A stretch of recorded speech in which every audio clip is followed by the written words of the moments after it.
Welcome to Her Story, the history of Southeast Asia told from her perspective. We'll discover historical figures, matriarchal societies, and contemporary female icons, and maybe learn about ourselves along the way. I'm Agus Ramirez. In this episode, we'll meet Lady Chan and Lady Mook, the heroines of Phuket who defended the island in the Burmese-Siamese War of 1785 to 1786.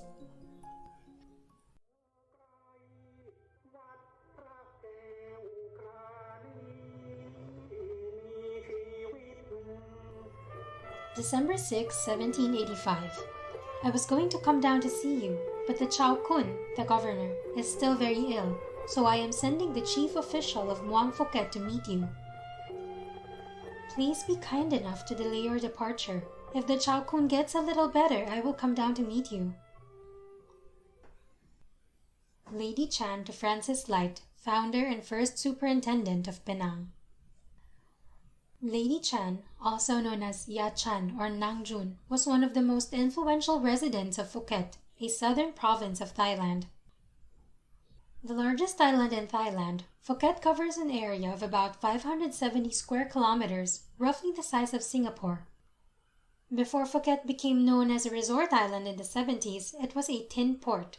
From the 16th century, Western maps marked it as Junk Ceylon, most likely a corruption of the Malay name Ujong Salang, meaning the point or cape of Thalang.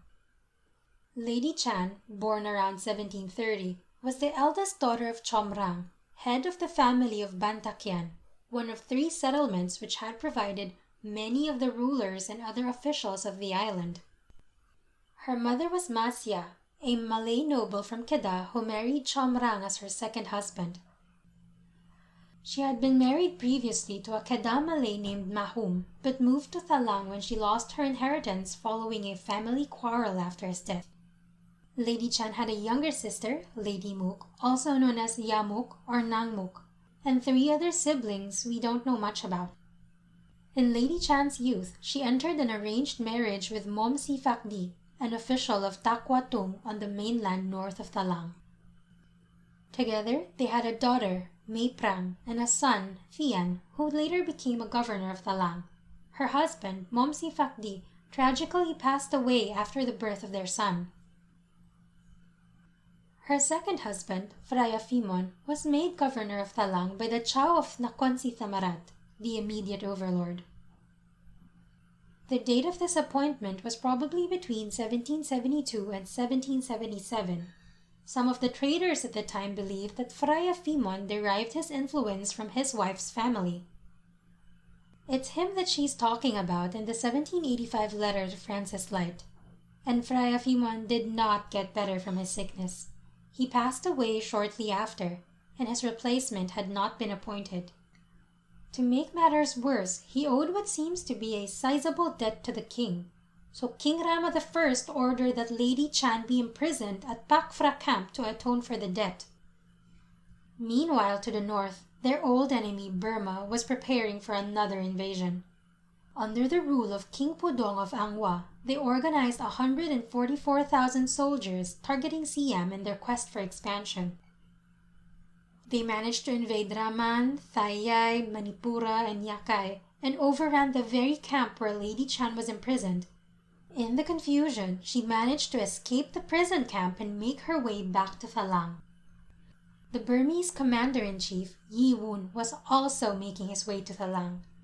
The Burmese defeated other areas like Kraburi, Takwapa, and Takwatung along the way. Thalang would be their ultimate prize. Back in Thalang, the town had fallen upon hard times. But the twice-widowed Lady Chan rose to the occasion. It seems that it fell to her and her sister Lady Mook to rally the troops to repel the Burmese threat. The pair gathered villagers from Ban Saku, Ban Nayang, Ban Maikau, Ban Kanan, Ban Lipon, and Ban Riang. They made their stand at Wat Pranang Sang to protect Thalang to the death. A tangential note here, Wat Pranang Sang also has an interesting story. Its name translates to temple built by a lady. The legend has to do with Franang Lod Kao, a lady with white blood. She was the wife of a city's ruler and a devoted Buddhist. She was accused of having an affair with another man, and before her sentencing, she asked to travel to Lanka to pray towards the Buddha's relics. On her way back to her city, she stopped at Phalanx and built this temple. Upon her return, she was sentenced to death, but they realized she was innocent when they saw her blood was white.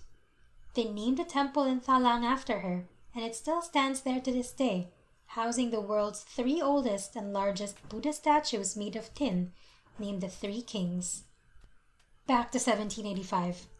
As the Burmese approached the west coast of southern Thailand, Lady Chan, Lady Mook, and the Department of Town Planning drew up their counterattack plans. Their intention was to slow the invading soldiers down, causing their food supplies to dwindle. Then, legend has it that Lady Chan and Lady Mook got very creative. It was a story she often told to her European visitors. In order to intimidate the enemy, they asked 500 women to dress up as men and to parade in different clothes to deceive the Burmese about the superiority of their numbers. They carried smoked coconut leaves which looked like weapons from afar. They also harassed the Burmese soldiers who were scouting around gathering food. They were able to give the impression that the Phalanx garrison was filling up with fresh reinforcements, which demoralized the tired Burmese soldiers. The sisters also joined the Department of Politics of cities such as Phraya Phet Kirisri and Phraya Tongpuna Thalang.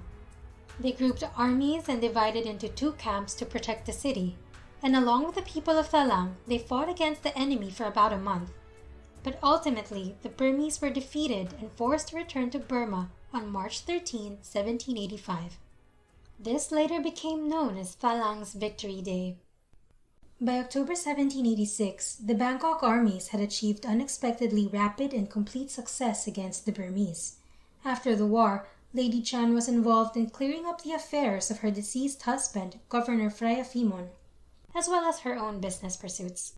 Hearing of the sisters' bravery and success against the Burmese, King Rama I rewarded them with the honorific titles of Thau Thep Kasatri and Thau Si Sunthorn, respectively. It is possible that Lady Chan and Lady Mook may have gone to Bangkok to receive the award from the king. It's also possible that Lady Chan traveled with her daughter, May Thong, to enter her into the royal service. Around 35 years later, during the reign of King Rama III, this particular episode in Siamese history was chronicled in the royal record, and the sisters earned a place in Siamese historical writing alongside other women warriors. A quick break for a word from our sponsors. We at Synchronicity Events PH know how much each event means to our clients. Whether you're turning 18 or 60, or planning on walking down the aisle, we'll help you make everything flow smoothly so you can be worry-free on your special day. Drop us a line on Facebook at Sync Events PH. That's SYNC Events PH. November 2015. Mornings are always something of a dream in Phuket. We would wake up to the soft light playing in the pond outside our window. Our days went largely unplanned. We were content to let our feet cool against the tiles of the old Sino-Portuguese houses, or else drink cold milk tea on Kamala Beach. One morning, on our way to the old town, we decided to pay homage to the island's most popular historical icons, the Heroines of Phuket. I followed my friend Ronnie, as usual, as we took a bus from Kamala to Thalang and alighted near the roundabout where the heroines stand defiant, staring in the direction of Myanmar as if ready to spring to battle centuries hence. This is perhaps the most photographed monument in Phuket. The bronze statues of the 2 heroines was cast by the National Fine Arts Department in Bangkok and reassembled at this traffic roundabout in Thalang District in 1966. The sisters stand side by side, hair pulled back, swords in their right hands. One sister is holding the other's forearm with her left hand. Their expressions are calm but alert.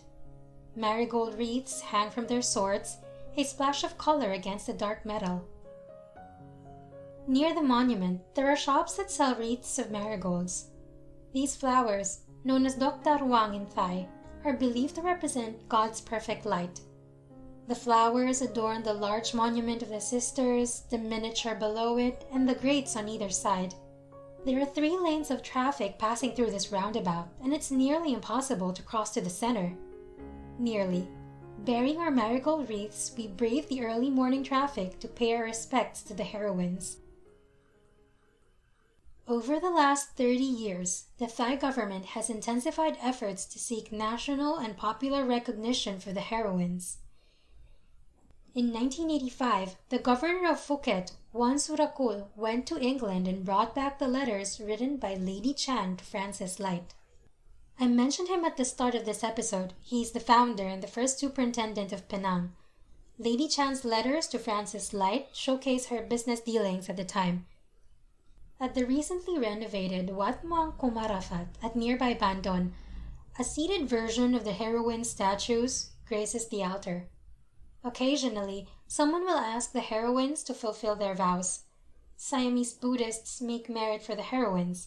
Chinese Buddhists make offerings too, but are careful not to order pork.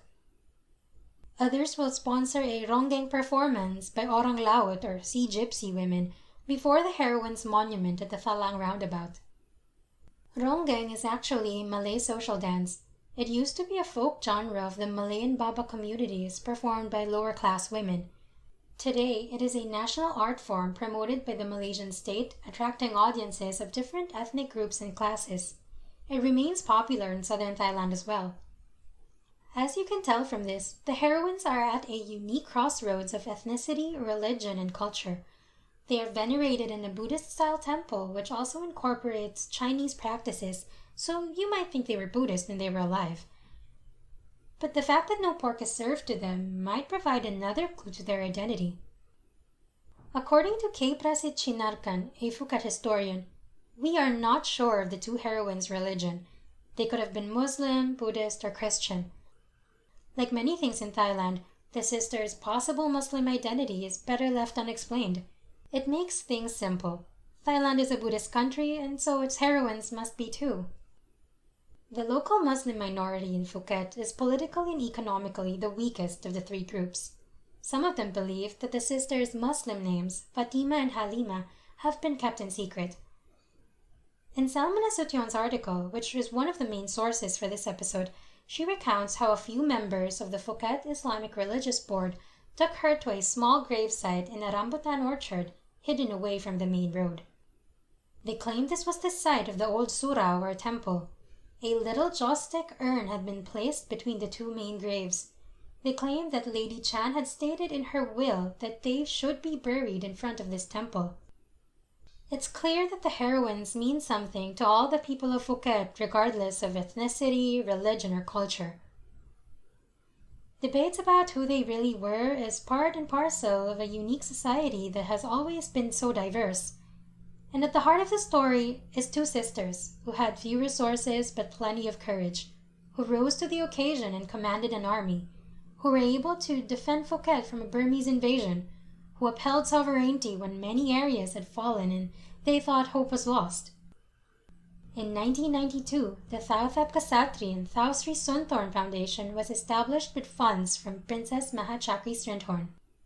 It oversees an annual ritual ceremony in homage of the 2 heroines on March 12th and the laying of marigold wreaths at the monument on March 13, Phalanx Victory Day. Each year, the Heroines Memorial Fair also takes place, organized by the Phuket Provincial Administration Organization and Phuket Cultural Office. It features group weddings, traditional dances, and a light and sound show about Phuket's history with more than 1,000 actors. The event sets out to teach new generations about the heroism of the sisters and all those who once defended this island.